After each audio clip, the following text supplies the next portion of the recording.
Bonjour, mesdames et messieurs et chers collègues, une diapositive d'introduction pour vous informer de la tenue en septembre 2024 en joint meeting avec la Société française d'ORL du Congrès mondial d'audiologie que nous organisons à Paris, au CNIT, du 19 au 22 septembre 2024. Un événement qui, j'espère, va avoir beaucoup de succès, qui va se tenir heure pour heure, jour pour jour, 50 ans après la dernière édition qui a été organisée en France par le professeur Pialou en 1974. Alors sans tarder, on va débuter avec donc la suite.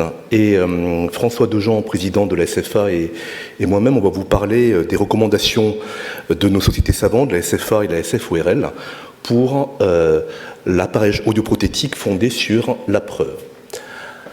Alors, nous avons à la SFA publié ces recommandations sous la forme d'un livret qui a été distribué gratuitement à la SFORL, et puis il y en a encore, donc on pourra en rééditer. Vous pouvez également trouver ces recommandations sur notre site SFA et sur le site de la SFORL. Je remercie tous les participants à l'élaboration des recommandations. La coprésidente était Madame Isabelle Monnier. Nous avions également la Société française de gériatrie et de gérontologie avec les professeurs Joël Bellemin de Paris et Pierre Colac-Salmon de Lyon. Nos amis, évidemment, audioprothésistes emmenés par François, les orthophonistes emmenés par Emmanuel Lambert-Dahan et les chercheurs Jean-Charles Secato à Montpellier et Charles-Alexandre Joly à Lyon. Voilà la méthodologie. Cette méthodologie, elle est fondée sur la preuve, et la preuve telle qu'elle est définie par la Haute Autorité de Santé. Il y a différents niveaux lorsqu'on établit des recommandations. Le grade A, une preuve scientifique établie, repose sur des essais RCT, donc des Randomized Controlled Trials, des essais randomisés et contrôlés. C'est un niveau de preuve de niveau 1, ou bien une méta-analyse d'essais comparatifs randomisés. Lorsqu'on a une présomption scientifique, on est en niveau 2, avec des essais comparatifs randomisés de plus faible puissance, ou bien des études non randomisées, mais comparatives. Le niveau, et ça correspond à un grade B. Le grade C correspond à un niveau 3, selon la HAS, ce sont des études cas témoins ou des essais comparatifs avec des séries historiques. Donc on va suivre de manière prospective une cohorte de patients que l'on va comparer à une série historique précédemment décrite dans la littérature. Le grade D, c'est un niveau 4, ce sont des études comparatives mais qui comportent des biais importants. Les études rétrospectives, typiquement, c'est souvent potentiellement la thèse de l'étudiant en médecine qui va sortir des cas d'autospongiose dans le service, des séries de cas ou des études purement descriptives. Et enfin, pour toute autre publication ou aucune publication, on va parler d'accord professionnel. Donc ça va être dans ce cas-là les recommandations des professionnels SFA, SFORL. Alors pour le diagnostic, parce qu'ensuite François traitera de l'appareillage, quel test doit-on réaliser en consultation de diagnostic? Évidemment, c'est l'audiométrie tonale en CA et en CO, mais c'est aussi depuis l'arrêté de 2018, suite à la nouvelle nomenclature des prothèses auditives, la pratique de l'audiométrie vocale dans le bruit avec un paramètre qu'on ne peut pas louper pour pouvoir prescrire lorsqu'on est ORL, c'est le SIB50. Alors, dans la littérature, on trouve la terminologie anglaise SRT 50, SRT 50. On est en France, on parle de seuil d'intelligibilité dans le bruit à 50%. Acouphènes et hyperacousie. Les acouphènes et l'hyperacousie peuvent participer au diagnostic ou même aider au diagnostic de la presbyacousie. On a une prévalence de 10 à 15% d'acouphènes chez l'adulte. Elle augmente en cas de surdité. Même chose pour l'hyperacousie qui augmente avec la surdité. L'intérêt maintenant des questionnaires. Alors, il y a deux types de questionnaires qu'on peut utiliser en audiologie, des questionnaires qui sont spécifiques de l'audition ou bien des questionnaires plus généraux. On peut utiliser les deux. Qui peut les utiliser? En pratique, 3 corps professionnels. On peut être en soins primaires, et ça va être le rôle du médecin traitant ou du gériatre. Deuxièmement, ça peut être nous, ORL et audioprothésistes et orthophonistes, en niveau 2, niveau 3, donc lorsqu'on est sollicité en tant qu'expert. Et puis, enfin, ça peut être également des auto-questionnaires que le patient donc, peut s'auto-administrer par exemple dans nos salles d'attente. Quelle est la place des examens objectifs? Eh bien, souvent, les examens objectifs, on va avoir à les pratiquer dès qu'il va y avoir quelque chose qui nous met la puce à l'oreille et qui nous dit que c'est pas forcément une presbyacousie. En pratique, moi je les utilise en consultation de niveau 3 et ça a permis de réduire de manière drastique l'adressage vers des examens, vers mes collègues neuroradiologues. Quels sont-ils ces examens? De deux types: exploration de la fonction endocochléaire, auto-émission acoustique, produit distorsion acoustique; exploration de la fonction rétrocochléaire, potentiel évoco-auditif précoce; et puis examen présynaptique et synaptique avec l'électrocochléographie, qui est un examen qui connaît un fort revival 30 ans après, ou 35 ans après les travaux très porteurs de nos amis de Bordeaux. Quand on a une presbyacousie précoce, avec une forte susceptibilité familiale, on peut être amené à éventuellement réaliser une étude génétique, également à faire ces examens objectifs, parce qu'on ne s'attend pas forcément à 40-42 ans à être presbyacousique. Alors, synthèse des recommandations pour le diagnostic. Nous recommandons la pratique de l'audiométrie vocale dans le bruit en champ libre pour mesurer le SIB 50. On recommande également l'utilisation de questionnaires. Et enfin, lorsqu'on a un profil clinique qui est évocateur d'une presbyacousie précoce, on peut aller vers un bilan génétique. Recommandations maintenant pour le diagnostic différentiel. Tout d'abord, la pathologie tumorale. Nous recommandons de prescrire une IRM et une exploration de l'angle ponto-cérébelleux en cas de vertige rotatoire associé, recommandation de grade B, en cas d'acouphènes unilatéraux, ça c'est le grade A, et dès qu'on a une asymétrie auditive, samedi, pas demain, mais samedi prochain, le colloque de la SFA, vous pouvez le suivre de manière gratuite, c'est samedi matin, va traiter de la surdité unilatérale et de la symétrie auditive. Comment est-ce qu'on définit la symétrie auditive? Il y a beaucoup de définitions lorsqu'on compare les recommandations européennes et nord-américaines, mais globalement, retenez que lorsqu'on a une asymétrie de plus de 20 décibels sur deux fréquences voisines, on peut parler donc de surdité asymétrique, ou bien de 15 décibels sur le 3000 Hz, parce que c'est un signe qui a été décrit comme pathognomonique d'une rhinome de l'acoustique, ou bien entre les fréquences comprises entre le 2000 et le 5000 Hz, donc sur les fréquences aiguës. Voyons maintenant des pathologies particulières de l'audition, qui sont dorénavant incluses dans les critères d'éligibilité à l'appareillage auditif depuis 2018. Le trouble central de l'audition, dont le diagnostic repose sur l'AVB, la vocale dans le bruit, et ensuite la réalisation d'un test dichotique. Ce sont des patients qui présentent également des difficultés de localisation spatiale, et vous pouvez aller sur le site du Bureau international d'audiophonologie, commission technique 12, où sont répertoriés tous les examens indispensables au diagnostic du TTA. On parle aussi également de troubles du traitement auditif en omettant le terme central. Troubles auditifs complexes, donc ils sont de deux types. Et ils peuvent donner le change avec une presbyacousie précoce, parce qu'ils peuvent apparaître tardivement. Moi, j'ai diagnostiqué ce type de pathologie chez des patients adultes et même un peu plus âgés, jusqu'à la 4e décennie. Le premier, c'est la surdité cachée. C'est une thématique qui intéresse beaucoup les chercheurs en audition actuellement. On a eu il y a 3 semaines à l'Institut de l'audition un magnifique topo délivré par le professeur Charlie Berman, qui est venu recevoir le prix de l'FPA. Et la surdité cachée est une surdité post-traumatisme sonore qui a pour caractéristique d'affecter les fibres acoustiques à haut seuil d'excitabilité et faible taux de décharge. Le résultat, c'est que votre audiométrie tonale peut être strictement normale, ou bien des fois on peut avoir, c'est peut-être un peu plus compliqué, dans le cadre d'un barotraumatisme associé une myringite à l'examen otoscopique et un petit RIN, une petite transmission, mais ensuite, lorsque le RIN se résout, on peut être donc amené à faire le diagnostic. Deuxième pathologie complexe de l'audition, ce sont les troubles du spectre des neuropathies auditives qui en fait peuvent avoir plusieurs origines géographiques, présynaptiques, synaptiques ou postsynaptiques, et je le rappelle, le diagnostic repose sur la réalisation conjointe de 2 examens, les auto-émissions acoustiques qui sont présentes et les potentiels évoco-auditifs précoces du tronc cérébral qui vous montrent en général un tracé désynchronisé ou absent. La preuve du TSNA repose sur la mise en évidence en neurophysiologie d'un potentiel microphonique cochléaire, qui est un potentiel récepteur de la CCE et qui est obtenu sur votre appareil de PEA en changeant la polarité du clic de stimulation. Vous n'utilisez plus un clic de polarité alterné, mais vous alternez clic raréfié et condensé, et vous voyez l'inversion du potentiel microphonique cochléaire. Et ça, on en parlera le 9 décembre. On a une réunion à Paris du CRS Amplifon qui traitera des neuropathies.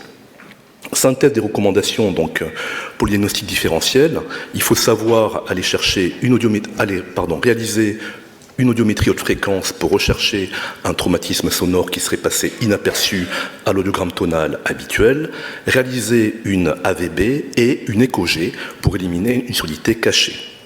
Pour un trouble du neuropathie auditive, il est recommandé de demander un avis génétique. On continue encore, même en routine clinique, à découvrir de nouveaux gènes impliqués dans ces troubles du spectre des neuropathies. Et enfin, il faut systématiquement, lorsque vous faites votre examen audiométrique, réaliser une conduction osseuse, pas uniquement une conduction aérienne, parce qu'en cas de surdité mixte, il faudra réaliser un scanner haute résolution des rochers pour aller chercher une pathologie de l'oreille moyenne. Il me reste une minute pour vous dire que le repérage de la déficience auditive par application mobile ou tablette est de plus en plus utilisé. Ils sont tous listés donc, dans nos recommandations. Peu, aujourd'hui, ont fait la preuve sur des essais cliniques donc, randomisés de leur utilité. Les troubles cognitifs en lien avec la presbyacousie, ça c'est très important parce qu'on a pu, grâce à la collaboration avec les gériatres, avancer sur cet aspect. Il faut évidemment évaluer l'impact de la presbyacousie sur les troubles cognitifs et vice-versa.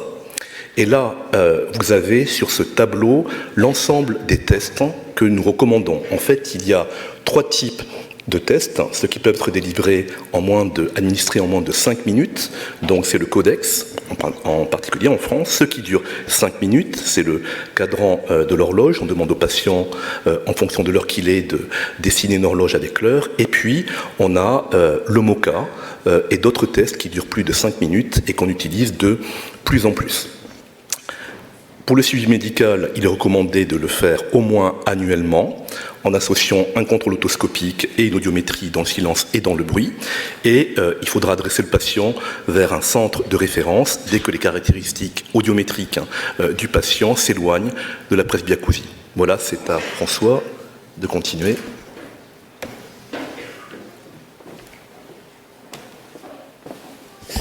Merci, bonjour à tous. Merci aux organisateurs de cette EPU et merci à Arnaud qui a organisé cette session de nous avoir proposé de présenter ce travail.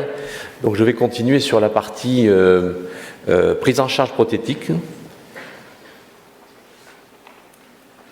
Voilà, donc ces recommandations, en fait, les recommandations reposent sur 3 piliers principaux qui sont: le premier, il faut que ce soit une priorité de santé publique, suite à des nouveaux éléments, que ce soit des éléments politiques, des éléments de connaissance, des éléments techniques.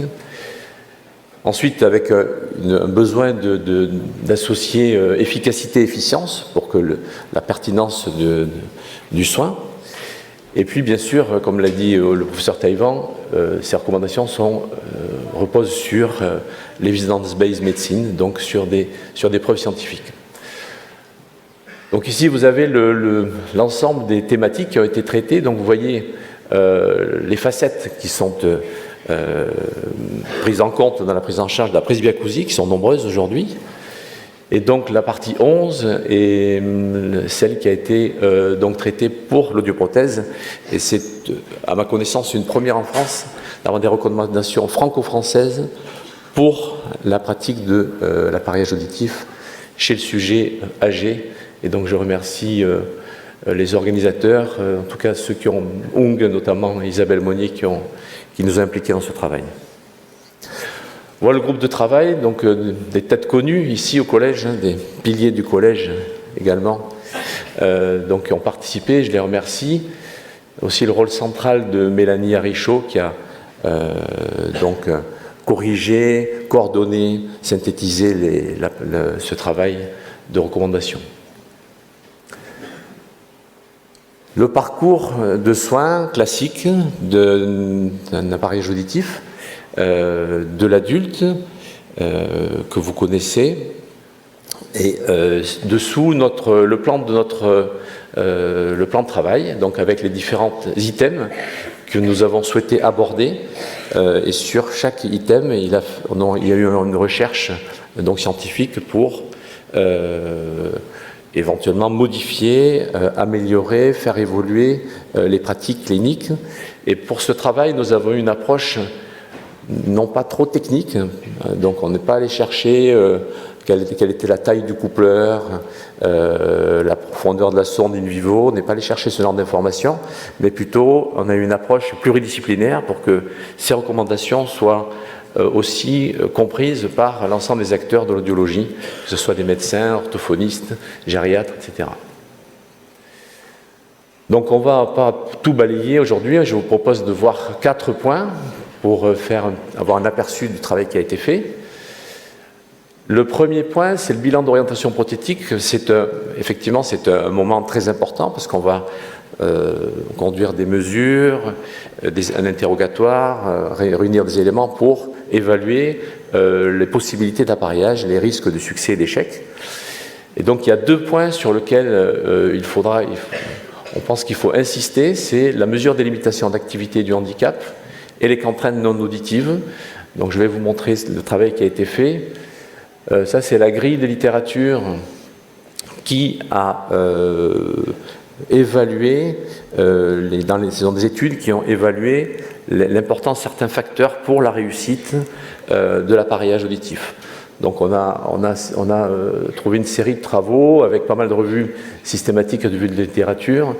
Et il y en a notamment une que je voudrais vous montrer parce qu'elle est intéressante, c'est celle-ci. Je ne sais pas s'il y a un pointeur là. C'est un pointeur? Oui, voilà. Donc vous voyez sur ce premier tableau, c'est l'importance de la perte auditive sur la réussite de l'appareillage à travers 3 étapes: la demande d'un appareillage auditif, l'acquisition, uptake, et ensuite l'utilisation et la satisfaction. Vous voyez que là, 4 études ont montré qu'avec le signe plus, corrélation, et 0, pas de corrélation. Donc 4 études ont montré qu'effectivement la perte auditive a une importance pour la demande, et une étude a montré qu'elle n'avait pas d'importance. Par contre, pour l'utilisation et la satisfaction, finalement, sur 6 études, il y en a que 5 qui ont montré qu'il n'y avait pas de corrélation entre la réussite de l'appareillage et le niveau de perte auditive. Donc finalement, plus il y a de 0, moins il y a de corrélation, plus il y a de plus il y a d'études qui ont montré une corrélation. Sur le tableau de droite, c'est l'âge d'appareillage, donc où on voit qu'il n'y a aucune corrélation entre l'âge du patient et le succès de l'appareillage, que ce soit dans la demande, dans l'acquisition, dans l'utilisation et la satisfaction. Et si on regarde ici, sur ce même papier, le travail qui a été fait sur self-reported hearing problem, c'est-à-dire que c'est l'handicap auto-rapporté par le patient, eh bien, à toutes les étapes, toutes les études ont montré qu'il y avait une corrélation. Donc c'est un élément qui nous a paru important de mettre en avant, notamment dans le cadre du 100% santé, de s'assurer que le handicap perçu par le patient est suffisant pour aller vers l'appareillage et de manière pérenne. Voilà, donc une recommandation qui a été mise en place, il est recommandé de demander au patient d'auto-évaluer la perception de ses difficultés, qui est un élément déterminant pour l'acceptation de l'appareillage. Voilà, et là je voulais vous montrer un outil qui a été mis au point, qui est utilisable pour ce genre de mesures, qui a été mis au point par l'équipe de Bordeaux, Damien Bonnard qui est ici, donc qui est une traduction de la version anglaise de l'HHIES, qui est traduite en français. Ça a été un papier qui a été publié avec 10 questions, avec un score. Donc chaque question peut être répondue 0, 2 ou 4, donc un score de 0 est quelqu'un qui n'est pas du tout gêné, un score de 40 est le maximum, quelqu'un qui est extrêmement gêné, donc il ressent un handicap auditif très important. Et donc dans cette expérience à droite, vous voyez qu'ici la perte auditive moyenne entre 0 et 80, ici le score au questionnaire, et si je prends par exemple 35 décibels, vous voyez que sur 55 patients que nous avons testés, vous avez une possibilité, une étendue de réponse très très différente, avec des gens qui sont très peu gênés et des patients qui sont extrêmement gênés, donc c'est un outil intéressant. Voilà, contrainte non auditive, ça c'est une deuxième. Donc la littérature a mis en évidence que effectivement la personnalité du patient et notamment sa motivation est très importante pour l'acquisition et la pérennité de l'appareillage. Son état de santé également, et puis son état de santé, dextérité, bon ça c'est des choses connues. Et puis aujourd'hui, le risque de troubles cognitifs, parce que les études qui ont déjà quelques années ont montré qu'il y a un risque important de troubles cognitifs qui est lié à la surdité, donc c'est un point de vigilance, ça a été dit tout à l'heure par le professeur Taïwan.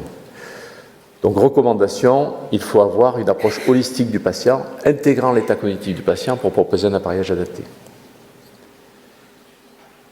Voilà, sur l'item efficacité, voilà quelques informations aussi qui ont été prouvées. Le relevé des seuils audiométrie tonale peut être faussé par la présence d'algorithmes lorsqu'on fait des tests audiométrie tonale prothétiques. L'audiométrie vocale dans le bruit a un intérêt, c'est aussi quelque chose de connu aujourd'hui, et les questionnaires de satisfaction fournissent une information tout à fait indispensable à l'évaluation d'efficacité prothétique. Donc la recommandation 36 appuie sur ces points-là. Attention aux algorithmes, donc il faut désactiver les algorithmes, il faut réaliser une audiométrie vocale dans le bruit et il faut utiliser des questionnaires. La place de l'éducation prothétique, alors on a trouvé énormément de littérature sur le sujet, c'est-à-dire que des tas de guidelines, que ce soit dans différents pays, ont montré que la place de l'audioprothésiste dans l'éducation, dans l'accompagnement, est extrêmement importante pour fixer ensemble des projets communs, de façon à ce que le patient adhère à l'appareillage. Donc il y a une recommandation assez fournie sur impliquer le patient dans les démarches d'appareillage pour le rendre autonome, transmettre les informations sur un support papier, ou mettre à disposition des didacticiels et impliquer l'entourage du patient si celui-ci n'est pas en mesure d'être autonome dans la gestion. Voilà, et enfin je vais terminer sur le télésoin. C'est aussi un sujet qui a été abordé parce que c'est un sujet d'actualité, c'est un sujet qui préoccupe nos métiers aujourd'hui. Parce qu'on sait qu'il y a beaucoup de possibilités, on ne connaît pas encore les limites, on sait qu'il peut y avoir aussi pas mal de possibilités de dérapage sur l'utilisation du télésoin. Donc il y a eu 15 travaux qui ont été trouvés sur le télésoin en audioprothèse. Je ne parle pas de téléaudiologie, mais plutôt de télésoin, qui est le terme adapté aux auxiliaires médicales, l'utilisation de la téléaudiologie. Donc il y a, vous voyez, une revue systématique. Oh, pardon, comment on revient en arrière là ? Venir en arrière. Lequel ? Le rouge, ah oui. Voilà. Donc il a montré, vous voyez, une revue systématique 2016 qui a montré un certain nombre de bénéfices, avec satisfaction identique, possibilité d'utiliser pour le fitting, des gains, des mesures de gains avec une personne, avec un aidant, avec un intermédiaire, etc. Par contre, des rendez-vous plus longs, et puis une possibilité intéressante pour de cet outil dans les milieux ruraux. Voilà. Un autre travail qui a été fait un peu plus tard a montré que les procédures d'ajustement et de suivi sont réalisables à distance. Par contre, les conclusions est que l'application à la pratique clinique, pour l'instant, n'est pas recommandée, parce qu'il n'y a pas vraiment de preuves. Ce sont des essais, mais il n'y a pas de preuves solides pour montrer que c'est utilisable en pratique courante. Voilà, donc les autres conclusions, tout le monde est au courant, le rapport de l'HAS qui insiste sur le fait que le télésoin doit rester un complément, c'est aussi dans la convention de la Caisse nationale. Et un autre point qui a été identifié, c'est que l'INSEE, dans une enquête, a montré qu'en 2019, 53% des personnes âgées de plus de 75 ans n'ont pas Internet, donc il y a forcément un frein technique pour l'utilisation du télésoin. Voilà, dans les recommandations sur ce sujet-là, qui est un sujet d'actualité, donc il faut évaluer l'intégrité des soins de bioprothèse, plus particulièrement à destination des personnes institutionnalisées et des patients vivant dans les territoires souffrant de désertification en termes de soins. Donc ça, c'est une réalité. Recommander de préciser le cadre réglementaire, qui est encore peut-être pas bien défini, et s'assurer de l'accès et la bonne utilisation de l'installation par le patient. François, 2 minutes. Alors ça tombe très bien, c'est ma dernière diapositive. Voilà, donc je vous encourage, je vous incite, je vous invite à découvrir ces recommandations, parce que c'est vraiment un travail, c'est un livret qui est un travail qui fait le tour du sujet, avec des nouvelles informations. Il y a les publications de toutes les références de publications, tous les derniers travaux en matière de presbyacousie. Donc c'est un document assez agréable à lire, je vous avoue. Donc je vous invite à le découvrir. Et puis je vous rappelle, comme l'a dit Jung, que pour ceux qui ont envie encore d'apprendre la semaine prochaine, eh bien samedi prochain, de 9h30 à 11h45, il y a le prochain colloque de la Société française d'audiologie qui va traiter de la binauralité et surdité unilatérale. Voilà, merci pour votre attention.